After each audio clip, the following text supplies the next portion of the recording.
Добрый вечер. Вы смотрите программу «Якутия в деталях». С вами Ирина Ефимова. Якутск сегодня город быстрых решений и отложенных ожиданий. С одной стороны, на улице выходят новые автобусы, вводятся рекордные объемы жилья, обсуждаются арендные дома, инфраструктурные сборы. С другой, горожан по-прежнему волнуют интервалы общественного транспорта, коммунальные аварии, нехватка благоустройства и ощущение, что темпы развития не всегда совпадают с качеством городской среды. Кому в первую очередь предназначено арендное жилье, как город собирается контролировать инфраструктурный сбор и какими будут новые правила городской жизни. Сегодня обо всем этом узнаем из первых уст у мэра столицы Евгения Григорьева. Евгений Николаевич, добрый вечер. Добрый вечер. Самая такая главная обсуждаемая новость о том, что в Якутск поступили новые автобусы, да, в том числе волгобасы. Вот для города что сейчас важнее? Обновить подвижной состав или наладить порядок с графиками и интервалами движения? Это два взаимосвязанных основных ключевых показателя стабильности работы общественного транспорта. Мы сегодня достигли показателя почти 96% исполнения графиков. Отдельные маршруты добиваются 100% исполнения графиков. В городе Якутске 24 маршрута в целом. И вот среднее исполнение сегодня 96% всех автобусов выходит в график. Бывают сходы, связанные с техническими сложностями в связи с низкими температурами. Могут сломаться автобусы, могут ввиду большого износа, поэтому обновление техники, новая техника, она работает стабильнее. Соответственно, лучше становятся графики. Бывает человеческий фактор, связанный со здоровьем водителя, поэтому наличие новых водителей — это тоже функция, которая необходима для обеспечения стабильности работы всей системы. В целом надо сказать, что общественные перевозки города Якутска удалось стабилизировать с точки зрения исполнения графиков. Сегодня новые автобусы, которые прибыли в город Якутск, выходят уже на линии. 9 автобусов из 50 уже бегают. 14 автобусов выйдет до конца этой недели. И до конца февраля все 50 автобусов, которые прибыли, будут ездить на городских маршрутах. В первую очередь они будут направлены на такие нагруженные маршруты, как маршрут номер 5, 7, 17. Также будет маршрут номер 41, 12. И практически по каждому лоту мы будем добавлять. Но вот эти вот 3 маршрута, которые я сказал, они практически полностью будут ездить на волгобасах, поскольку мы на них фиксируем большое количество сложностей в часы пик в связи с перегруженностью. Пазики забиваются. Один волгобас, который прибыл, он в 2 раза вместительнее, чем пазик. И поэтому я уверен, что в часы пик пойдет разгрузка и людям станет лучше. Мы не планируем на этом останавливаться. Со следующего года город будет участвовать в национальном проекте «Инфраструктура для жизни». И планируем уже с участием федерального бюджета закупить минимум 30 автобусов. Постараемся сделать так, чтобы их прибыло еще 50. Тоже на городские маршруты. В этом мы работаем совместно с частными предпринимателями. По этим 50 автобусам я напомню, что благодаря совместной работе с правительством республики мы смогли оказать помощь в первоначальном взносе платежа по лизинговым договорам для всех наших частных перевозчиков. А кадровые проблемы существуют ли или хватает водителей? Вы знаете, кадровая проблема в общественных перевозках существует во всех городах нашей большой страны. Город Якутск не исключение. К сожалению, мы сегодня имеем потребность более 30 человек в ЕПАК нужно, и почти 200 человек нужно дополнительно вакансии могли бы взять на суммарно Союзавто для всего города. Мы создаем и улучшаем условия для всех водителей, в том числе вот арендное жилье, которое сейчас вы сказали в своем тезисе. Мы тоже обязательно учитываем этот фактор, чтобы вовлекать молодежь, людей из других регионов для работы у нас на общественном транспорте. Да, вот давайте тогда про арендное жилье. В 2026 году планируется ввод первых этих арендных домов, да? Уже введен один дом. Введен Да. один В дом. 2025 году введен комплекс Билибина, более 100 квартир там. В 2026 году будет вводиться комплекс на 3 сосны, там около 280 квартир. А кто основные адресаты? Это молодые семьи, специалисты, бюджетники? Да, там есть... Или приезжие кадры? Вот именно, да. Здесь сама эта программа, определяет следующим образом. Вот для города и для государства нужны специалисты, чтобы развиваться. И чтобы закреплять специалистов на территории, необходимо создать условия, и арендное жилье, льготная аренда является одним из существенных условий для того, чтобы, например, молодая семья или специалист другого региона мог переехать к нам, пожить в льготный период, платя сниженную аренду, накопить деньги на первоначальный взнос и вступить уже в ипотеку и остаться жить в нашем регионе. Определяет список льготных получателей Министерство строительства Республики Саха-Якутия совместно с муниципалитетами. Вот мы, как город Якутск, отправили нашу потребность в специальностях. Например, туда же мы попросили включить водителей для общественного транспорта. Я хочу напомнить зрителям, что мы работаем в прямом эфире, и задать вопрос гостю программы можно, позвонив в студию по номеру 841 12 42 14 39 или отправить сообщение в Телеграм на номер 8 914 235 0502. И вот поскольку анонс уже шел, у нас в Телеграм уже поступили несколько вопросов. Вот улица Ивана Орбита, ждем свет уже больше 3 лет, хотя вошли в программу «Светлая столица». Дети в школу и со школы ходят в полной темноте. Страшно. В целом надо отметить следующее. Мы в городе Якутске сегодня по уровню освещенности чуть более 72% наших дорог освещено. Очень здорово двигались предыдущие годы. 5 лет назад уровень освещенности был 62% всего. Для понимания, около 600 километров дорог в городе Якутске. Для того, чтобы осветить все оставшиеся улицы, нам необходимо несколько тысяч опор новых освещений. Нам необходимо заменить существующие неэнергоэффективные светильники, это желтым цветом, которые светят. И это все такая большая масштабная работа, которая требует инвестиций в несколько миллиардов рублей. Оценочно мы прикинули, что необходимо порядка 7 миллиардов рублей, чтобы одномоментно можно было все это дело заменить. И благодаря тому, что мы живем на Дальнем Востоке, и по поручению Юрия Петровича Трутнева у нас реализуется такой инструмент, как дальневосточная концессия. Мы подготовили весь пакет документов, проработали совместно с Министерством экономики республики для того, чтобы участвовать. Но сегодня существенным ограничением является высокая ключевая ставка Центробанка. Ну, да, это Сегодня понятно. привлекать деньги под инвестиционные проекты — это очень дорого. В перспективе В перспективе есть. Как только мы увидим снижение ключевой ставки и экономическая модель полетит, как говорят, да, мы будем заходить в этот инструмент. Тем более данный проект, он крайне важен в наших климатических условиях. Ага, и у нас есть первый дозвонившийся телезритель. Алло, здравствуйте. Задавайте Алло, ваш вопрос. здравствуйте. Добрый вечер. Добрый. Магама. У меня вопрос такой. Будет в Магане строиться спортзал? Если да, когда? В Магане спортзал, я так понял, да, в Магане спортзал у нас запланирован. Мы будем обязательно строить спортзал.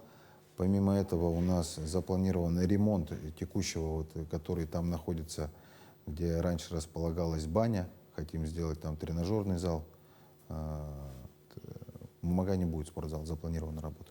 Ну вот про арендное жилье мы начали, да, и Якутск завершает 25-й год, я так понимаю, опять с рекордными показателями по вводу жилья. Да. Можно ли сказать, что это такая уже устойчивая тенденция, и не возникает ли риск, что темпы строительства опережают формирование комфортной городской среды вокруг домов? Можно сказать следующим образом. Город Якутск переживает исторический максимум по вводу жилья, и на наших глазах происходит самый настоящий строительный бум. Второй год подряд мы бьем исторические рекорды. 415 тысяч квадратных метров жилья введено в 2025 году. 180 тысяч – это многоквартирное жилье, и больше 233 тысяч – это индивидуальный жилищный сектор, ИЖС-дома, без учета декабря. По факту будет больше. Вот. И, конечно же, существует проблема с инфраструктурой, в первую очередь социальной инфраструктурой. Город очень быстро растет. За 5 лет нас в городе стало больше на 30 тысяч человек. Мы самый быстро растущий город на Дальнем Востоке. Несмотря на рекордные объемы строительства социальной инфраструктуры, вот только за 5 лет у нас построено 14 объектов школы, детские сады. Создали более 5000 мест в детских садах, 1000 в школах, 5500 мест и 1000 мест в детских садах. Но, тем не менее, мы перегружены. 57 тысяч детишек учатся в школах при проектной мощности 29 тысяч. Ну, 2 смены, потому что. Да. Поэтому строительство школ, создание детских садов дополнительных, создание дополнительных мощностей всей социальной инфраструктуры, развитие системы общественного транспорта, конечно, необходимо догонять. Мы сегодня в роли догоняющих. И с этим связано введение инфраструктурного сбора, который Да, Гордума да. поддержала, да? Инфраструктурный сбор – это следующим образом работающее соглашение. Вот у нас есть сегодня задача реализовать мастер-план города Якутска, который поддержан президентом. И до 2030 года мы должны построить ряд социальных объектов и детские сады и школы.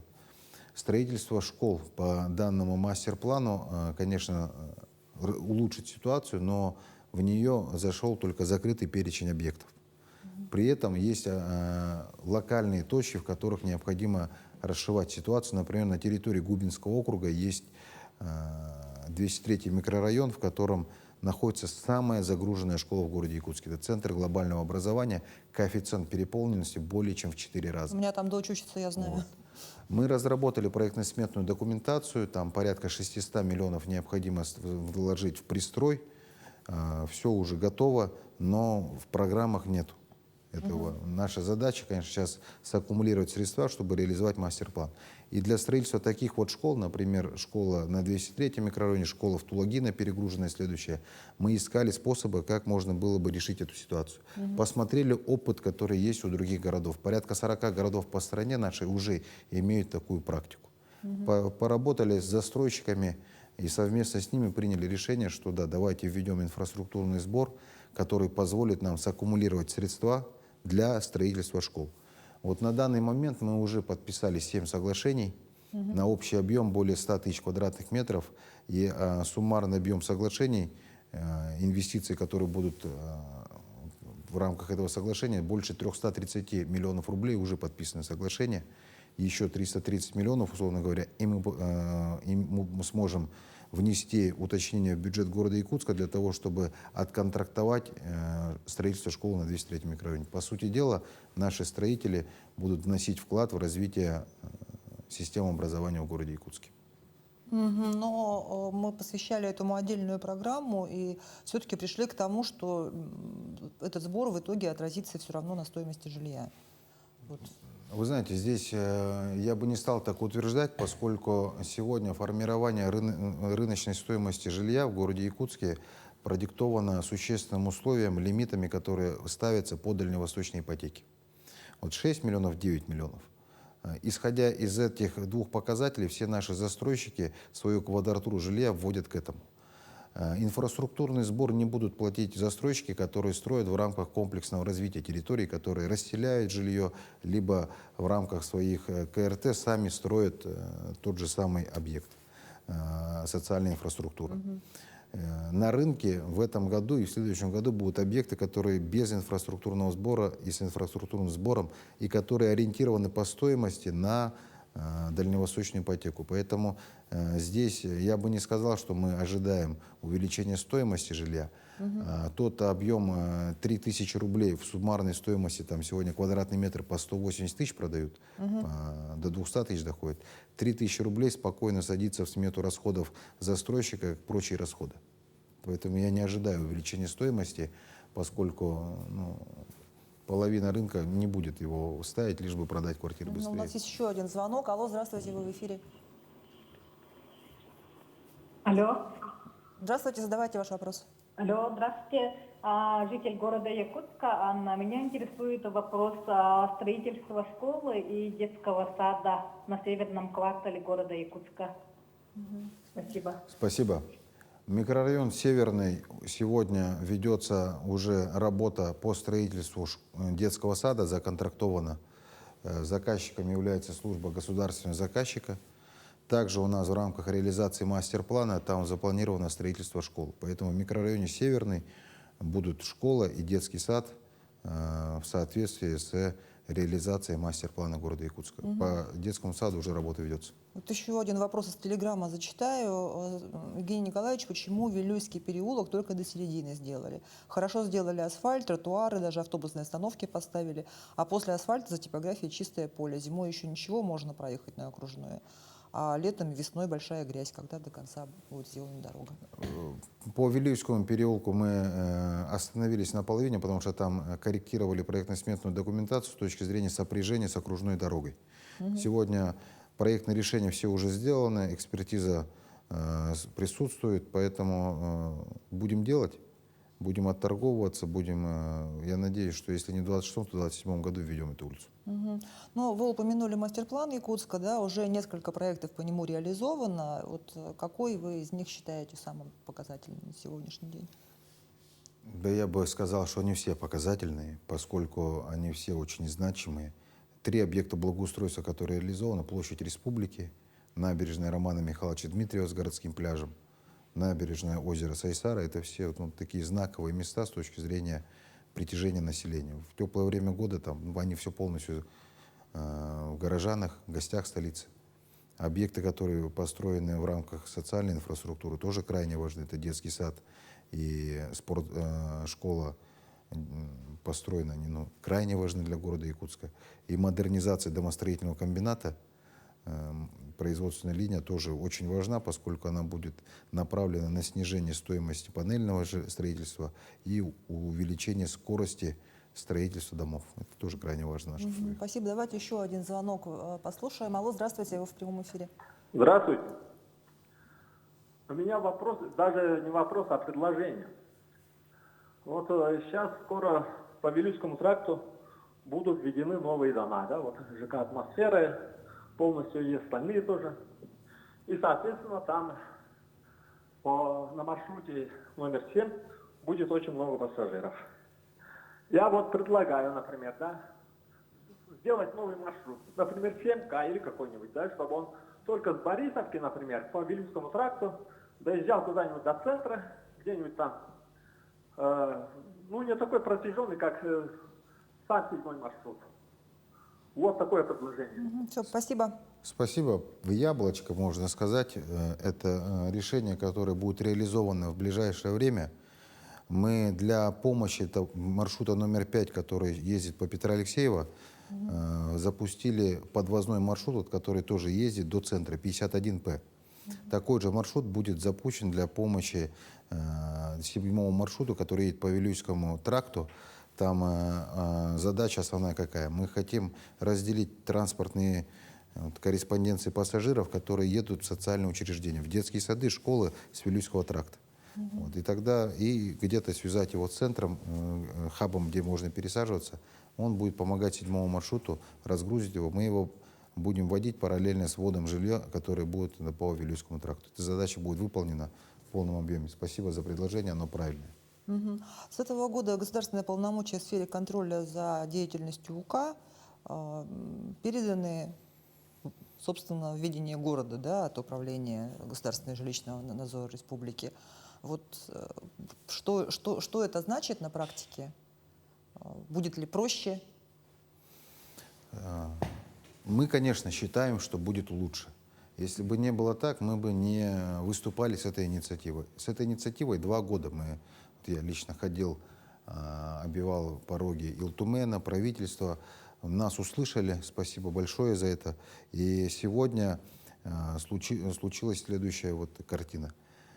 Полный цикл взаимодействия с управляющими компаниями сегодня завязан на городской администрации. Мы несем полную ответственность, поскольку мы взаимодействуем с управляющими компаниями в рамках работы расчетно-биллингового центра, в рамках работы административной комиссии по привлечению к ответственности по правилам благоустройства согласно КоАП РСЯ.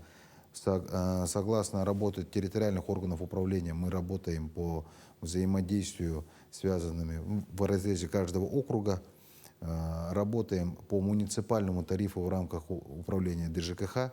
И сегодня начинаем работать по надзору за управляющей компанией в рамках полномочий, которые нам передали УГСЖН. Поэтому сегодня можно сказать следующим образом. Всю полноту ответственности мы готовы на себя взять. 6 человек перешли к нам в работу в этот отдел, инспектора. Мы запустили колл-центр. Его номер 300-888. Для всех горожан обращайтесь. За первые 10 дней работы этого колл-центра мы отфиксировали 139 звонков. И я на этой неделе собирал управляющие компании. В городе Якутске 152 управляющие компании ТСЖ. Более 100 человек подошло, и мы разговаривали следующим образом. Вот нет тут задачи закидать штрафами или ужесточить условия работы управляющей компании. Есть задача выстроить стратегическую коммуникацию между жителем, управляющей компанией и городом, чтобы становилось быстрее и чище на территории многоквартирных домов. Больше половины из обращений, которые поступили в колл-центр, показали картину, что не требуется проведение контрольно-надзорного мероприятия. Ну, элементарно не работает доводчик на дверях, либо расклеенное объявление в лифте. И мы будем следующим образом работать. Колл-центр будет поступать, мы будем маршрутизировать это на управляющую компанию, потому что во многих случаях люди не звонят в управляющую компанию, а сразу обращаются в органы власти. И будем смотреть, как доводиться ответ будет до жителя, чтобы выстраивалась коммуникация. Вот это, надеюсь, позволит сделать быстрее принятие решений со стороны управляющей компании. Об этом мы договорились. Ну и, соответственно, конечно, будем привлекать к ответственности, вплоть добиваться того, чтобы отзывались лицензии, фиксировать все нарушения. Сегодня полнота всех инструментов для этого находится в городской администрации. Мы сделали это только для того, чтобы горожанам было удобнее, безопаснее, комфортнее. И у нас есть еще один звонок. Алло, здравствуйте, вы в эфире, задавайте свой вопрос. Добрый вечер. Здравствуйте. Я с города Якутска хотела бы задать вопрос, опять же, наболевшему маршруту номер 5. Когда увеличатся автобусы, буквально я сегодня ездила, да, ну, частота, конечно, хочется пожелать лучшего, да. Тем более мы туда не просто ездим, в основном там находятся медицинские учреждения. Там еще в 17 квартале сейчас строится спортивная школа, туда дети наши ездят, да. Мы сегодня очень долго стояли. Мы приехали, конечно, на красном автобусе, и хочется пожелать, чтобы еще раз рассмотреть, что ли, увеличение количества маршрута номер 5. Спасибо. Это не только в центре, но и на окраинах. Да, вы Очень на Петра много. Алексеева, да, ездите? Да. Как вам красный автобус? Ну, заполнены. Ну, Там удобно? люди оставались на улице, учитывая... В нем тоже, да? Да, В днем какое тоже. время у вас это было? Так, сейчас вот как раз где-то 12 и час дня. 12 часов. Вы на какой остановке были? Где маяк? На Вот. Петра Алексеева маяк. Монетах, Монетах, да? да. Монетах. Да. Понял, хорошо. Вот смотрите, еще раз напомню, что у нас все новые автобусы выйдут, в том числе на 5-й маршрут, и это будет сделано до конца февраля. Пока из 50 только 9 маршрутов прошли технический осмотр, все необходимые процедуры по оформлению документов, поэтому пока, конечно, улучшения нету. До конца февраля все автобусы выйдут, и мы посмотрим внимательно, как с перегруженностью автобусов на 5-м маршруте. Дополнительно к нему еще мы в случае необходимости выведем еще маршруты, чтобы становилось комфортнее. Извините за неудобство. Хорошо, спасибо. До свидания. До свидания. В декабре, в январе в Якутске фиксировалось несколько коммунальных аварий. С чем вы эти сбои связываете? Как город планирует обновлять инфраструктуру и как организована работа коммунальщиков в период вот сильных морозов, которые... Да, у нас городское хозяйство такое, что ежегодно происходят, конечно, аварии, связанные с водоснабжением, водоотведением, отоплением. И что интересно, посмотрели по ЕДДС данным, сравнили с прошлыми годами, нету такого резкого роста. Все примерно на одном и том же уровне по количеству аварий. Единственное, с чем связываем сегодня в этом году сложности по водоотведению, по системе канализации, это связано с тем, что очень много стали использовать влажных салфеток и отправлять их в унитаз. Любая влажная салфетка либо влажная туалетная бумага имеет свойство засорять, сужать систему трубу. Вот. Если поверх этого еще кто-то додумается отправить в канализацию утку, либо рыбу чир, либо куртку, каким-то образом люди это умудряются сделать, то, конечно же, чудес ожидать не стоит. Произойдет засор. И все засоры, которые происходили и происходят сегодня в системе канализации, происходят только из-за антропогенного фактора, то есть из-за человека. Из-за человека, из-за неправильного пользования. Да, и поэтому в целях того, чтобы довести эту информацию для всех, мы распространяем видеоролики. Совместно с управляющими компаниями сейчас будем работать над тем, чтобы доводить информацию до каждой квартиры. Это касается всех. И людям кажется, что вот мои 20 салфеток в день ничего не сыграют. Просто влажная салфетка, она попадает в трубу, и какой-то маленький заусенец, она за нее цепляется, зацепляется вторая, третья, четвертая, и вот уже на выходе происходит засор. Поэтому призываю, дорогие горожане, давайте уважать друг друга, уважать своих соседей, уважать в первую очередь себя и правильно пользоваться системой канализации. Влажные салфетки нельзя, пищевые отходы нельзя, масло литрами выливать нельзя. Тем более нельзя отправлять в систему канализации утку, рыбу, зайца отправили. Представляете, зайца? Да, тяжелые ситуации, конечно, но вот это то, что мы достаем потом при засорах.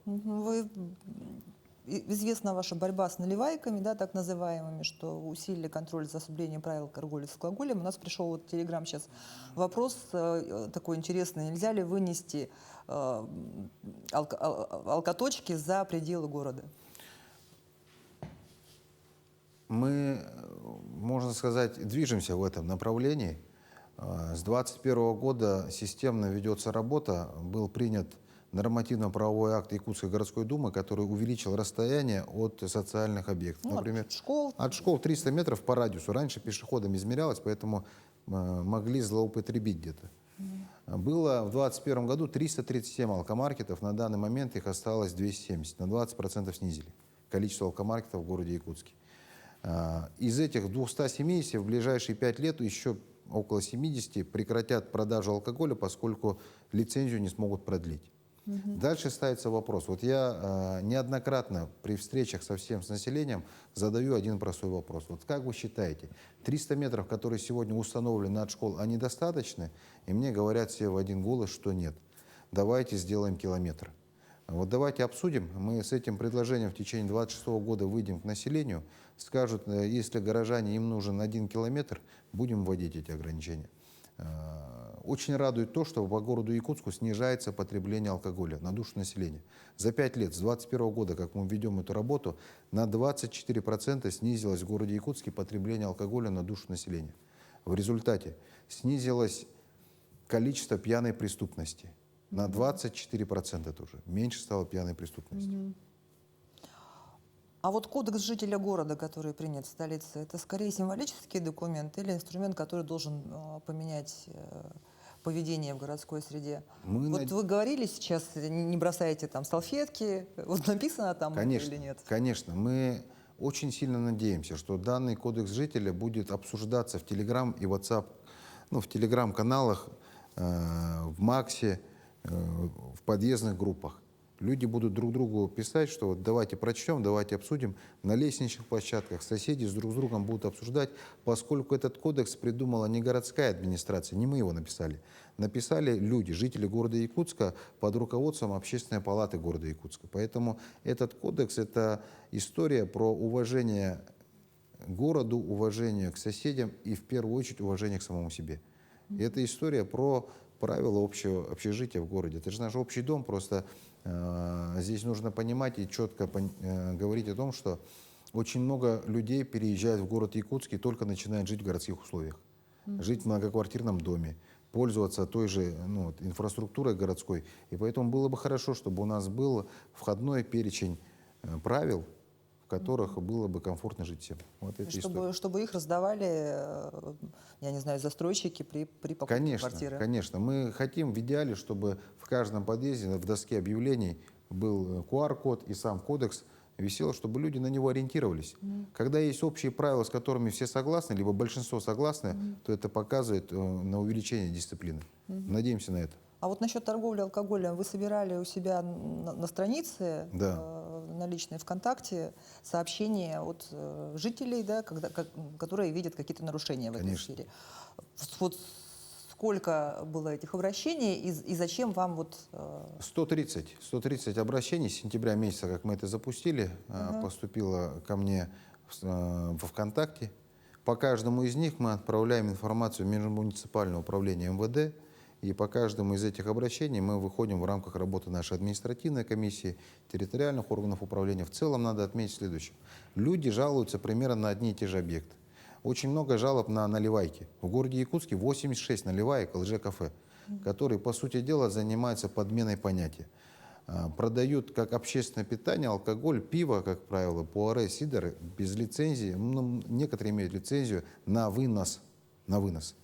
Поэтому работают как магазин, и мы из этих 86 совместно с надзорными органами, здесь хотелось бы поблагодарить за поддержку прокуратуру республики, прокуратуру города Якутска, МЧС, МВД, Федеральную налоговую службу, Роспотребнадзор. Совместно большой командой, вот в мэрии мы ежемесячно собираемся и каждый адресно анализируем из этих наливаек. Из 86 60 уже находится на проверке надзорных органов, на 21 мы пошли с судом на снос. Еще один вопрос из Телеграм, наверное, последний зачитаю. Вопрос про ливневку. Город сильный дождь тонет в лужах, лотки не справляются. Читала, что это очень дорогой проект, больше 10 миллиардов рублей стоит. Как решается этот вопрос и где будете брать деньги?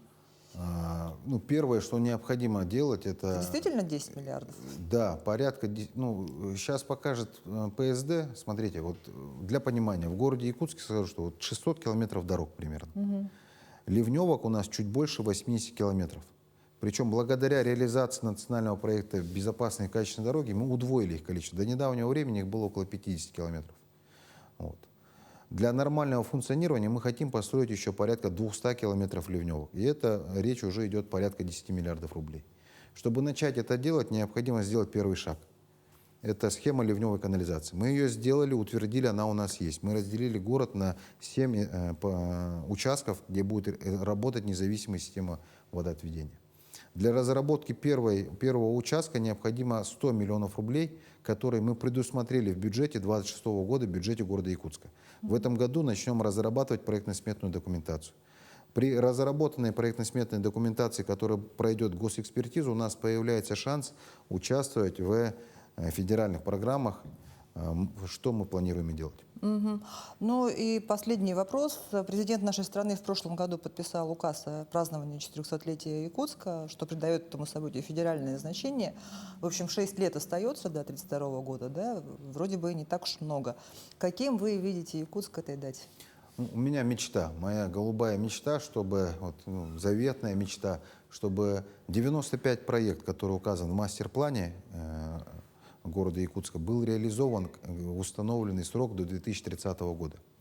В таком случае 2032 год, свой юбилейный год, наш город встретит преображенным. 95 проектов – это колоссальное изменение нашего города.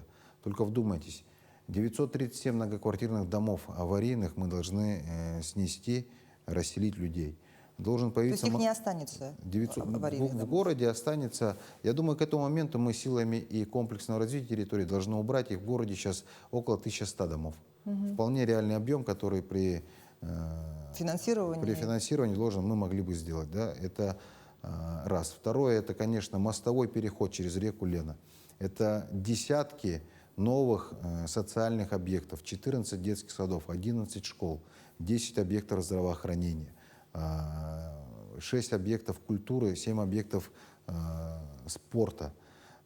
Это, в том числе кинопавильон полного цикла в культуре. Порядка 200 новых автобусов. Это колоссальное изменение для города, 95 таких очень важных проектов, поэтому это моя основная мечта и цель, которую мы должны реализовать. Мы должны сейчас одной командой системно работать в этом направлении. Ну что ж, пожелаю успехов вам и вашей команде. Спасибо. На этом выпуск программы «Якутия в деталях» подошел к концу. С вами была Ирина Ефимова. Смотрите нас по будням в 19:15. Расскажем обо всем в деталях.